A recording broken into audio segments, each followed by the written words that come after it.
Break पर स्वागत मिला 15,000 वर्ष तल सभ्यतार अविशेष।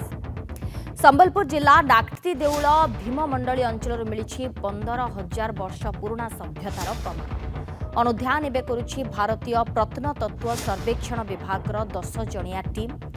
नाकटी देउल ब्लॉक घोषरामाल पंचायत ऐतिहासिक भीममंडली गुंफार आखपाख अंचल विभिन्न स्थान में खनन पर मिली प्रमाण। तेबे पुराना सभ्यतार लोके व्यवहार करथुबा पत्थरर हथियार कथा कहतु, कपड़ा, चुटी, चमड़ा आदि काटिबा पाई अस्त्र, पुराना तंबा पैसा, खपुरी, पुराना मनीष अस्थि, चूड़ी आदि आविष्कार करा जाइछे एवं खनन पर आगामी दिन में यार रहस्य उन्मोचन होई पारिबो बोली विभाग सूचना दैछे। तेबे पुराना सभ्यतार प्रमाण मिली। प्रत्नतत्व विभाग रे एक स्वतंत्र टीम सेठारे पहुंची। किछि दिन तरी या उपरे मध्य से माने गवेषणा करिवे एवं यहाँ पर गोटे विस्तृत सूचना मिल पारिबो कि यह केउ जुगर मनुष्यंकर ये सबु खपुरी, हाड़, चूड़ी ये सबु अस्त्रशस्त्र जबत होइछि, किंतु ये पूरा प्रक्रिया रे वर्तमान काम जारी रखिछि प्रत्नतत्व विभाग। जहाँ सूचना रही नाकटी देउल ब्लॉक घोषरामाल पंचायत अंतर्गत ऐतिहासिक भीममंडली गुंफार आखपाख अंचल विभिन्न स्थान में खनन पर मिली यार प्रमाण। पुराना सभ्यतार लोके व्यवहार करथुबा पत्थरर हथियार कथा कहतु, कपड़ा, चुटी, चमड़ा आदि काटिबा पाई अस्त्र, पुराना तंबा पैसा, खपुरी, पुराना मनीष अस्थि, चूड़ी ये सबू आविष्कार करा जाइछे। ए संपर्क में अधिक आलोचना करिसेंती रिपोर्टर सुशांत कुमार नाग। 10,000 रु 15,000 वर्ष पूर्वे संबलपुर जिला रेढ़ाखोल माटी तले दबी रही सहर, जहाँकि भारतीय प्रत्नतात्विक विभाग तरफ चली सर्वेक्षण। आओ आसंत सीधा सड़क पचारि बुझा। आज्ञा आपन परिचय? पवित्र मोहन बारी। कौन आज्ञा? आर्टिस्ट जने और सिविल ड्राफ्ट्समैन।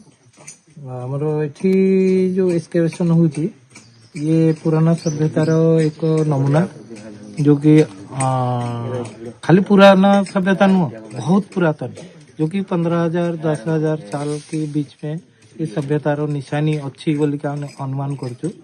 और ये भारत सरकार संस्कृति मंत्रालय द्वारा मतलब परमिशन मिलवा परे आमे आपको सर्वे करिया को आगे।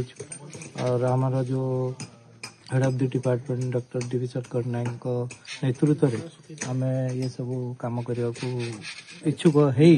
ये जंगल भितर एते घना जंगल भितर आमे आसी काम करछु, बहुत इंटरेस्ट सरकार काम करछु। हम पाखरे हमर लोकल लोक भी अछंती, से मानकर मतलब मतामत नहीं और से इंटरेस्ट भी बहुत अच्छी, जोटा कि आज ये सामने आपन देखुछन यार एक्सकेवेशन चली ये केते डेप्थ अच्छी केते डिपोजिट अच्छी सेटा हमें तर्जमा कला पर ही तार डिटेल सत्यासत मिल पार। जो पुराना सभ्यता पर आम आलोचना कर प्रस्तर जुगर लोक मैंने एठी रहुथिले, तांका पाखरे घर नथिला, से माने नेचर सहित जड़ित थिले और नेचर सहित जड़ित रहिबा सत्वे से माने नदी, पहाड़, झरणा ये जिनस भितर से माने तांकर जीवन बीतव्याप करथिले। और से समय जो व्यवहार जो वस्तु सब करुथिले से स्टोन रे ही करथिले, आ तांका पाखरे आ कोई साधन नथिला। कोनोसी शिकार करिवा बा तांको माने रहिबा पई बा वस्त्र पई जो प्रकार सरंजाम दरकार से जिनसर एविडेंस एठू अल्प अल्प बर्तमान मिलुची, किंतु अधिक डेप्थ गला परे तांकर वर्किंग स्टेज को आसिला परे हमको अधिक मिलिबो बोली का आशा करछु। आज्ञा आउ कोन एमपी जोडे कि आपन पाई छंती ताकू नि आउ कोन सूचना दे परबे? से माने एही प्रकृति रु ही कलर बाहर करथुले, गछ पत्र पत्थर विभिन्न प्रकार रंग पत्थर आसी ताकू घसी की ता देरु कलर अकर बाहर करथुले, जोटा कि हम स्टोन ऊपर देखिया मिलुची एबे। आ बहुत एते परमानेंट ही जाई जोटा कि छड़ेवा मुश्किल। से माने कोन यूज करत सेटा भी हम रिसर्च चलची। ता सहित से माने ये 300 एंटरटेनमेंट समय रे ही करथुले और तांगर प्रोफेशन भी अलग अलग रहथुला।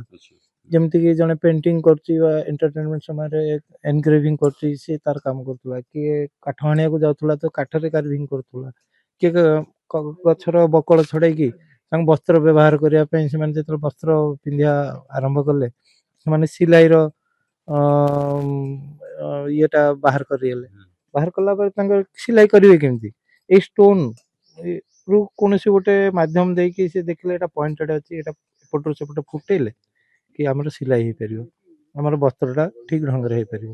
ଏସବୁ ଧୀରେ ଧୀରେ ଡେଭଲପ ହେଇକି ଆମେ ଆଜି ସେଇ ଯୁଗରେ ପହଞ୍ଚନ୍ତି ଯୋଉଟା କି ଆମେ ଫୁଲ ମଡର୍ଣ୍ଣାଇଜ ଏକ୍ସ ଫ୍ୟାକ୍ଟରରେ ପହଞ୍ଚି ଯାଇଛନ୍ତି। ଶୁଣୁଥିଲେ ଶୈଳ ଚିତ୍ରରେ ମଧ୍ୟ ଯୋଉ ରହିଛି କେଭ୍ରେ ଶୈଳ ଚିତ୍ରରେ ଆଙ୍କିଥିଲେ ସେମାନେ, ଆଉ ସେଇ ଯୋଉଠି ଆଙ୍କୁଥିଲେ ଗଛର ରସରୁ ସେ କଲର ମଧ୍ୟ ସେମାନେ ପ୍ରସ୍ତୁତ କରିଥିଲେ। କେତେ ଉନ୍ନତ ଥିଲେ ସେମାନେ। ଆଚ୍ଛା, ଆମ ସହିତ ଆଉ ଜଣେ ଅଛନ୍ତି, କଣ ଆପଣ ପରିଚୟ ଦେବେ ଆଜ୍ଞା? ରମେଶ ପ୍ରସାଦ ସ୍ୱାଇଁ, ଭୀମ ମଣ୍ଡଳୀ ସଂଘ ସଭାପତି। କଣ ଆଜ୍ଞା ଆଜି ଯୋଉ ଚାଲିଛି, ଯୋଉ ସର୍ବେକ୍ଷଣ ଚାଲିଛି ଭୀମ ମଣ୍ଡଳୀରେ, ତାକୁ ନେଇ କଣ କହିବେ? ଆମର ବହୁତ ଦିନର ଡିମାଣ୍ଡ ଥିଲା ଆମର ସାଂସଦ ଶ୍ରୀଯୁକ୍ତ ଧର୍ମେନ୍ଦ୍ର ପ୍ରଧାନ ଜୀଙ୍କୁ ଯେ ଆମର ଏଇ ଜାଗା ଗୁଡ଼ାର ଡକୁମେଣ୍ଟେସନ ହଉ, ୟାର ପ୍ରିଜର୍ଭେସନ ପ୍ରୋଟେକ୍ସନ କରାଯାଉ। ଆଉ ଆମେ ତାଙ୍କୁ ଧନ୍ୟବାଦ ଦେବୁ ଯେ ସେଇ ଓଡ଼ିଶା ପୁରୀ ସାର୍କିଲ ଆସି ଏଠି ତାଙ୍କର କାର୍ଯ୍ୟ ପାଖାପାଖି 15 ଦିନ ହେଲାଣି ଆରମ୍ଭ କରିଛନ୍ତି। ଆଉ ପ୍ରାରମ୍ଭିକ ଗବେଷଣାରୁ ଯାହା ଜଣାପଡ଼ୁଛି ଏଠି ଯୋଉ ଟୁଲ୍ସ ବଗେରା ମିଳୁଛି ସେଟା 10 ରୁ 15 ହଜାର ବର୍ଷ ପୁରୁଣା ହେବ ବୋଲିକରି ପ୍ରମାଣିତ କରୁଛି।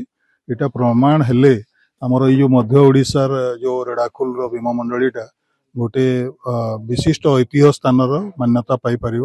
ଏହା ଦ୍ୱାରା ପର୍ଯ୍ୟଟନର ବିକାଶ ହେବ। ପର୍ଯ୍ୟଟନର ବିକାଶ ହେଲେ ଗ୍ରାମୀଣ ଅର୍ଥନୀତିରେ ବିଶେଷ ଭାବରେ ଆମର ନାକ୍ଟିଦୋଳ ବ୍ଲକ ଆଉ ରେଡ଼ାଖୋଲ ବ୍ଲକର ଲୋକମାନେ ବେଶୀ ମାନେ ଆର୍ଥିକ ଉନ୍ନତି ଲାଭ କରିପାରିବେ।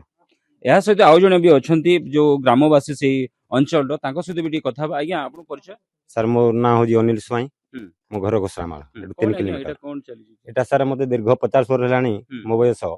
ମୁଁ ସେତେ ଦିନରୁ ଏଠି ସବୁଦିନ ଯିବା ଆସିବା କରୁଛି। ଆଚ୍ଛା, ହଁ ସେଇ ଦିନରୁ ବି ତାମାନେ ଶିଳାଲିପି ସବୁ ଆମେ ଦେଖି ଆସୁଛୁ। ହଁ ହଁ ଆମ ପୂର୍ବାପୁରୁଷ ମାନେ ବି ହଁ। ସେଇଗୁଡାକ ଆଦିମ ମନୁଷ୍ୟ ରହୁଥିଲେ ବୋଲି ହୁଁ। ସେମାନେ ବି ଆମ ପୂର୍ବାପୁରୁଷରୁ ଆସୁଥିଲେ। ଆଚ୍ଛା ଆଚ୍ଛା। କିନ୍ତୁ ଆଜି ଏବେ ଯୋଉ କାମ କରୁଛୁ ଆମର ଏଠିକା ଏଇଠି ଯୋଉ କାମ କରୁଛୁ, ହଁ। ପରୀକ୍ଷଣ ଚାଲିଛି, ହୁଁ। ବିଭିନ୍ନ ପ୍ରକାର ଆମେ ଅଦ୍ଭୁତ ଜିନିଷ ବି ପାଇପାରୁଛୁ, ହୁଁ ହୁଁ। ଯୋଉଟା କି ଐତିହ୍ୟ ଜିନିଷ, ଆଚ୍ଛା, ଐତିହାସିକ ଜିନିଷ, କାଣା କାଣା ପାଉଛନ୍ତି? ଯାହାକି ତାମାନେ ସେଇ ଟାଇମରେ ଯୋଉ ମାଳା ପିନ୍ଧୁଥିଲେ ସେଇ ଟାଇମରେ ଆମେ ଯୋଉଟା ଦେଖିନାହୁଁ ହୁଁ। 50 ବର୍ଷ ଭିତରେ, ହୁଁ। କି ଖପରା ଗୁଡକୁ ଆମେ ବର୍ତ୍ତମାନ ଯୋଉ ୟୁଜ କରୁନାହୁଁ, ହୁଁ। ସେଇଭଳିଆ ଜିନିଷ ବି ସେଇ ଟାଇମରେ ଯୋଉ ବ୍ୟବହାର କରୁଥିଲା ସେଇ ଗୁଡାକୁ ପାଇପାରୁଛୁ। ଶୁଣୁଥିଲେ ଗ୍ରାମବାସୀ ମାନେ ମଧ୍ୟ କହୁଛନ୍ତି ପୁରୁଣା ସହର ଥିଲା ଯାହାକି 10,000 15,000 ବର୍ଷ ପୂର୍ବରୁ ଯୋଉ ମାଟି ତଳେ ଦବି ରହିଥିବା ବୋଲି କହୁଛନ୍ତି। ଏ ଘଟଣାକୁ ନେଇ ଆଗାମୀ ଦିନରେ କଣ ଉନ୍ମୋଚନ ହବ ତାହା ଦେଖିବାକୁ ବାକି ରହିଲା। ରେଢ଼ାଖୋଲ ଭୀମମଣ୍ଡଳୀରୁ ସୁଶାନ୍ତ କୁମାର ନାଗ, ନନ୍ଦିଘୋଷ ଟିଭି। ଆଗକୁ ଆଉ ଏକ ଗୁରୁତ୍ୱପୂର୍ଣ୍ଣ ଖବର ଦେଖିବା ବ୍ରେକ୍ ପରେ।